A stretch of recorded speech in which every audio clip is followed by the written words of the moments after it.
오늘 부활절 하나님께서 우리에게 주시는 말씀은 출애굽기 13장 20절에서 22절까지의 말씀과 또 신약의 요한복음 20장 19절에서 22절까지의 말씀입니다. 구약의 말씀은 제가 봉독하고 신약의 말씀은 같이 교독해 가도록 하겠습니다. 그들이 숫곳을 떠나서 광야 끝 에담의 장막을 치니 여호와께서 그들 앞에서 가시며 낮에는 구름 기둥으로 그들의 길을 인도하시고 밤에는 불기둥을 그들에게 비추사 낮이나 밤이나 진행하게 하시니 낮에는 구름 기둥 밤에는 불기둥이 백성 앞에서 떠나지 아니하니라. 아멘. 신약의 말씀 요한복음 20장 19절에서 22절까지의 말씀 우리 한 절씩 교독해 가도록 하겠습니다.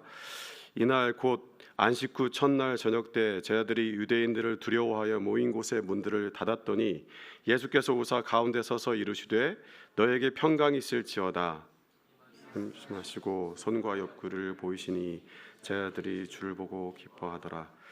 예수께서 또 이르시되 너에게 평강이 있을지어다 아버지께서 나를 보내신 것 같이 나도 너희를 보내노라. 이 말씀을 하시고 그들을 향하사 숨을 내쉬며 이르시되 성령을 받으라. 아멘.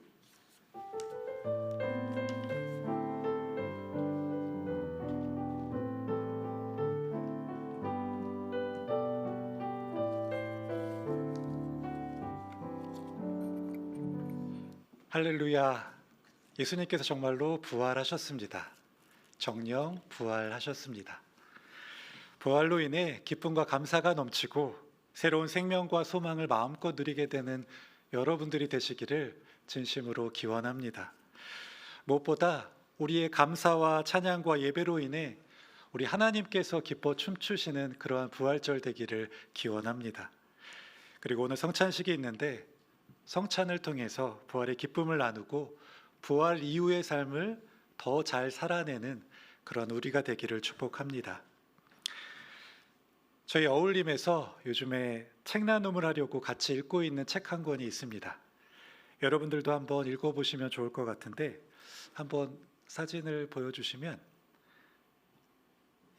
기독교 영성학 박사이자 여러 기독교 서적을 번역하신 이종태 교수님 그리고 목사님의 경이라는 세계라는 책입니다.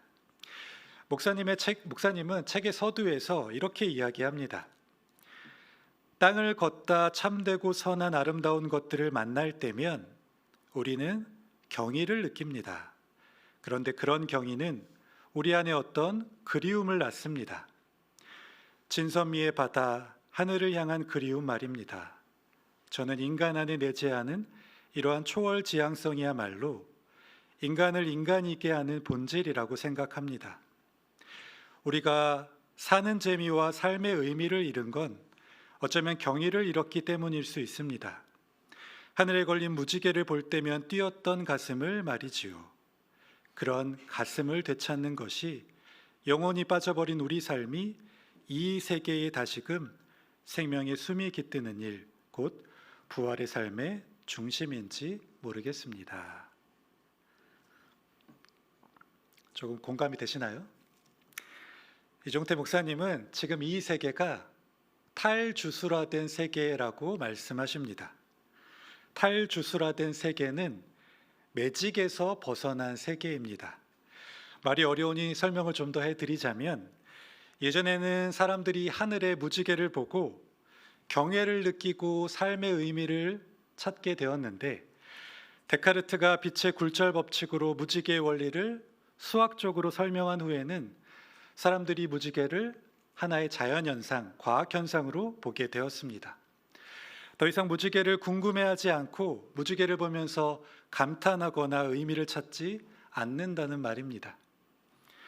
문제는 우리가 세계를 주술화된 세계로 바라보면서 우주를 가스덩어리가 가득 찬 텅 빈 공간으로 인간을 단백질 덩어리로 여기게 되었고 그에 따라 우리의 삶의 의미와 경외가 사라지고 있다고 목사님은 이야기하고 있습니다. 또한 목사님은 유명한 작가이자 기독교 변증가인 C.S. 루이스의 말을 빌어서 충만한 삶을 위해서는 우리에게 이 세계를 충만한 곳으로 알아볼 수 있는 눈이 필요하고 인간은 이 세계를 의미로움과 경이로움이 가득한 곳으로 알아볼 수 있을 때 그때 비로소야 충만한 의미와 경의를 느끼며 살아갈 수 있다고 이야기합니다. 여러분 요즘 사는 재미가 있으십니까? 삶의 의미를 충만히 느끼면서 살아가고 계시나요? 혹시 그렇지 못하다면 그 이유 중 하나는 우리가 세상을 탈주술하던 세계로만 보아서 경이로움을 잃고 의미로움을 잃었기 때문입니다. 이것은 과학을 부정하거나 눈에 보이는 것을 믿지 않겠다 하는 것이 아니라 눈에 보이는 것 너머의 것, 그것이 암시하고 가리키는 것, 그리고 경의의 눈으로 세상을 바라볼 때만 보이는 무엇이 있다고 이야기하는 것입니다. 우리가 사는 이 세상이 가스덩어리이고 우리 존재가 단지 단백질 덩어리가 아니라면 말입니다. 어쩌면 오늘 우리가 맞은 부활주일은 경의를 목격하고 기념하면서 다시 떠올릴 수 있는 가장 좋은 날입니다. 여러분, 부활의 아침을 한번 상상해 보십시오. 예수님께서 십자가에 달려 돌아가신 후 사흘째 되는 날의 새벽은 어떤 이들에게는 반복되고 반복된 아주 평범한 이 사흘째 되는 그 부활 이후에 안식 후 첫날일 수밖에 없습니다. 그런데 이 새벽은 경의로 바라보는 사람들에게는, 예수 그리스도의 부활을 믿고 소망하는 자들에게는 안식 후 첫날은 완전히 다른 날이기도 합니다. 같은 해가 뜬 것 같지만 전혀 다른 해가 뜬 것이고, 평소와 같은 공기와 온도처럼 느껴지지만 전혀 다른 공기와 온도의 하루입니다. 완전히 새로운 세상이 이 땅에 임하게 되었기 때문입니다. 사람들도 마찬가지입니다. 경의로 바라보면 안식 후 첫날의 사람들은 어제의 사람들과 전혀 다른 사람들입니다. 그들은 이전의 삶과 완전히 다른 하나님 나라 백성으로서의 인생의 제2막을 사는 사람들이기 때문입니다. 더 이상 죄와 죽음의 매인 노예가 아니라 새로운 생명과 소망을 갖고 하나님 나라로 나아가는 완전히 다른 존재들입니다. 이것이 부활을 경의로 바라본 이들에게 보이는 새로운 세상이고 새로운 사람들입니다. 그리스도인들이 맞이한 안식 후 첫날, 곧 부활주일이 바로 이날입니다. 여러분, 이 공간을 한번 둘러보십시오. 지금 이 공간, 매주 예배드리는 이 공간이 익숙하고 평안하십니까? 특별할 것이 없어 보이는 공간입니다. 하지만 경의로 바라보게 되면 예수 그리스도의 부활이 선포되고 예수 그리스도의 부활이 전파되는 이곳은 세상 어떤 것보다 특별한 곳입니다. 새로운 세상이 왔다고, 생명과 소망이 이 땅에 임했다고 전해지는 귀하고 복된 장소이기 때문입니다. 여러분, 옆 사람을 한번 바라보십시오. 우리 이상홍 목사님은 늘 이해하고 감탄하시지만 우리가 볼 때는 역시나 평범하고 일상적인 그런 사람들 같습니다. 그런데 경의로 바라보면 예수 그리스도의 부활로 말미암아 죄와 죽음에서 벗어난 마음껏 뛰놀 수 있는 자유인이 이 옆에 앉아 있습니다. 또한 지금 바라보고 계신 옆 사람은 존귀한 하나님 나라 백성으로 놀라운 권세와 능력을 가지고 있는 대단한 능력자들입니다. 여러분들은 지금 이 세상을 어떤 눈으로 바라보고 계십니까? 함께하는 사람들을 어떤 존재라 여기고 계십니까? 예수 그리스도의 부활은 다시 한번 우리에게 경의를 일깨워주고 이 세상이 경의와 의미로 가득 차 있는 하나님 나라라고 이야기합니다. 그리고 우리가 경이로운 하나님 나라 백성이라고 이야기하고 있습니다. 오늘 우리가 읽은 출애굽기 13장 말씀은 신기하게도 예수 그리스도의 부활 이야기 그리고 경의와 맞닿아 있는 본문이라고 생각합니다. 13장 20절 말씀을 제가 읽어드리겠습니다. 그들이 숫곳을 떠나서 광야 끝 에담에 장막을 치니.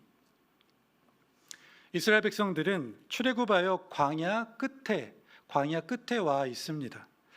탈주술화된 세계의 눈으로 바라보면 안정된 집과 먹을거리를 잃어버린 걱정이 많을 수밖에 없는 광야 끝에 피난민이 보입니다.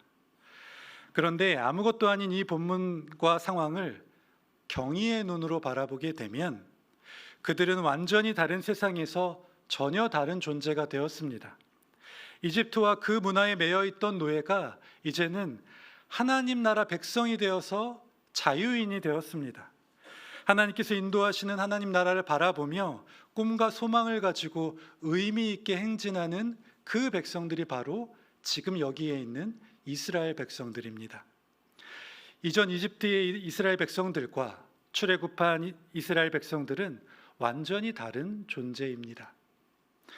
그런데 여기에 하나 더 놀라운 경위가 있습니다. 출애굽기 13장 21절과 22절은 같이 한번 읽어보겠습니다.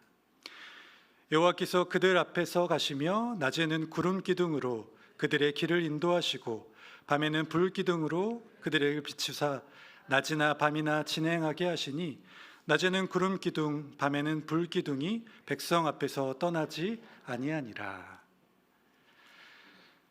말씀을 자세히 살펴보면 우리 여호와 하나님께서 이스라엘 백성 앞서서 인도하시고 계십니다. 낮에는 구름 기둥으로 햇빛을 가려주시면서 인도하시고 밤에는 불 기둥으로 비추시면서 인도하십니다. 탈주술화된 세계의 눈으로 보면 공기가 단열 팽창하여서 온도가 하강할 때 수증기가 응결하여서 생기는 것이 구름 기둥입니다. 불 기둥은 번개와 낙뢰의 일종으로 땅이 넓은 곳에서 종종 일어나는 자연현상에 불과합니다. 그런데 경의의 눈으로 바라보게 되면 사랑하는 자녀들을 광야로 인도하시고 그들이 혹시 두려워하지는 않을까, 후회하지는 않을까, 길을 잃고 헤매지는 않을까 걱정하시면서 앞서 나아가셔서 보살피며 인도하시는 그 놀라운 하나님의 사랑이 구름 기둥과 불 기둥에 내포되어 있습니다. 사실 가장 큰 경의가 무엇이냐 하면 하나님의 사랑이 차고 넘치셔서 당신의 충만이 넘쳐 흘러서 우리를 창조하시고 우리를 사랑하시는 것입니다. 무엇인가 계속 주고 싶으셔서 계속해서 우리를 초대하시는 그 하나님의 사랑이 가장 큰 경의인데 이 구름 기둥, 불 기둥에서 이 놀라운 하나님의 사랑, 그 경의를 우리가 느낄 수 있는 것입니다.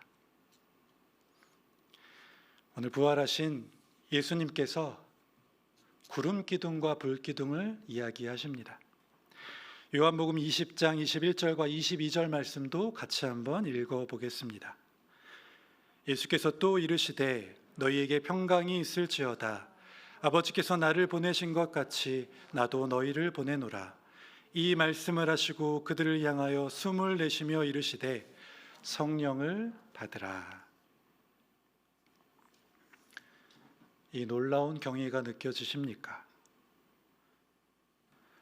부활하신 예수님의 차고 넘쳐 흘러내리는 이 사랑 말입니다.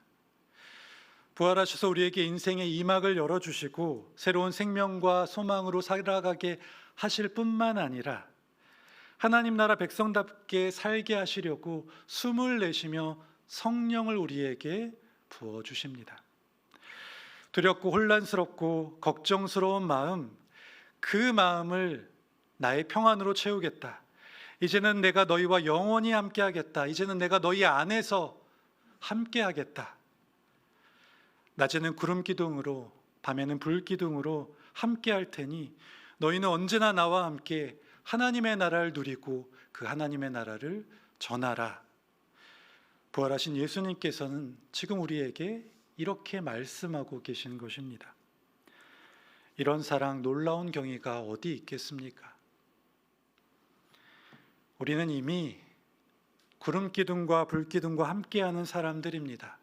성령님께서 우리 안에 함께 계셔서 우리를 인도하여 주시고 보살펴 주시며 빼앗기지 않는 평안을 주십니다. 우리가 구름 기둥과 불 기둥을 보지 못하는 것은 부활이라는 경의를 잊고 지내기 때문입니다. 탈주술화된 사회에서 지식으로만 이해하려고 하고 경의와 의미를 잃어버리니 우리 시야에서 구름기둥과 불기둥을 놓쳐버린 것입니다. 오늘 부활주의를 맞이하여서 우리가 어떤 사랑을 받은 이들인지 다시 한번 기억했으면 좋겠습니다. 예수 그리스도의 부활로 인해 어떤 세상을 살아가고 있는지, 어떤 생명을 가졌는지, 우리가 어디로 무엇을 향해 가고 있는 사람인지를 다시 한번 생각해내고 기억하였으면 좋겠습니다. 아까 말씀드린 경이라는 세계라는 책에 여러 챕터에서 등장하는 소설이 하나 있습니다. 바로 C.S. 루이스의 나니아 연대기라는 책입니다. 영화로도 나왔으니 읽거나 보신 분들이 많을 거라 생각합니다. 이 나니아 연대기는 몇 해 전에 영국 BBC에서 비평가들을 대상으로 한 가장 위대한 아동문학 설문에서 2등에 꼽힐 정도로 대중뿐만 아니라 평론가들에게도 호평받는 현대 판타지 문학의 고전입니다.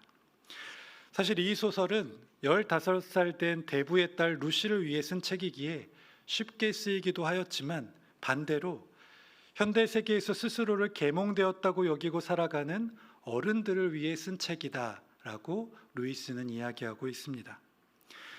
나니아 연대기는 기독교 세계관이 충만하여 기독교적인 비유들이 많이 나옵니다. 그중 부활에 대한 비유들도 나오는데 사자 마녀 옷장의 마지막 이야기를 보면 사망 권세를 이기고 부활한 아슬라는 무시무시한 포효를 울리고는 루시와 수잔을 등에 태우고 무서운 속도로 질주하게 됩니다. 거대한 사자의 따뜻한 황급빛 등 위에서 수잔은 앞에 앉아 갈기를 딱 붙들고 있고 루시는 그 뒤에서 수잔을 꼭 붙들고 있습니다. 아이들은 겁이 났지만 이야기의 화자가 이야기하기를 그 질주는 아이들이 나니아에서 경험한 가장 멋진 일이었다라고 적고 있습니다.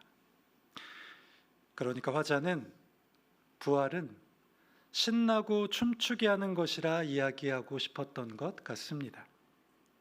가장 신나고 춤추게 하는 것. 부활 이후에 우리의 삶은 경의로 가득한 삶이기를 축복합니다. 부활의 놀라운 경의를 경험한 우리가 하나님의 넘치는 사랑을 받아들여서 인생의 이막에는 좀 더 자유롭게 신나고 춤추는 삶을 사셨으면 좋겠습니다. 소망을 가지고 담대하게 자신 있게 하나님 나라 백성답게 살아가셨으면 좋겠습니다. 조금 더 욕심을 내면 나 혼자 신나고 춤추는 삶을 사는 것이 아니라 수잔과 루시처럼 함께 질주하는 삶을 사시는 여러분들이 되시길 축복합니다. 사랑하는 높은 뜻 덕속의 청년 여러분, 그리고 성도 여러분, 탈주술화된 세계에서 경의로 세상을 바라보는 것은 쉬운 일은 아닙니다. 하지만 오늘 예수님께서 부활하셨습니다. 부활하신 예수님께서 다시 한번 이 세상이 경의로 가득한 세상이라는 것을 말씀하십니다. 무엇보다 그 넘치는 사랑으로 우리와 함께 하시며 경이라는 세상을 살아내라고 말씀하십니다. 함께 신나고 춤추는 인생의 이막을 시작하는 그 놀라운 하나님의 나라를 누리고 전하는 여러분들이 되시기를 예수 그리스도의 이름으로 축복합니다. 제가 기도하겠습니다. 하나님, 오늘 예수 그리스도의 부활을 기념하고 기억하면서 하나님께서 우리에게 주신 경이로운 세상과 사람들을 바라보게 됩니다. 이제 부활 이후의 삶을 살아갈 때에 부활의 경이로 인해 신나고 춤추는 삶을 살아가게 하시고 부활의 경이로 인해 담대하고 자신 있게 하나님 나라 백성답게 살아가게 하여 주옵소서. 그런 경이로운 하나님 나라를 누리고 전하는 우리 모두 되게 하여 주옵소서. 예수 그리스도의 이름으로 기도드립니다. 아멘.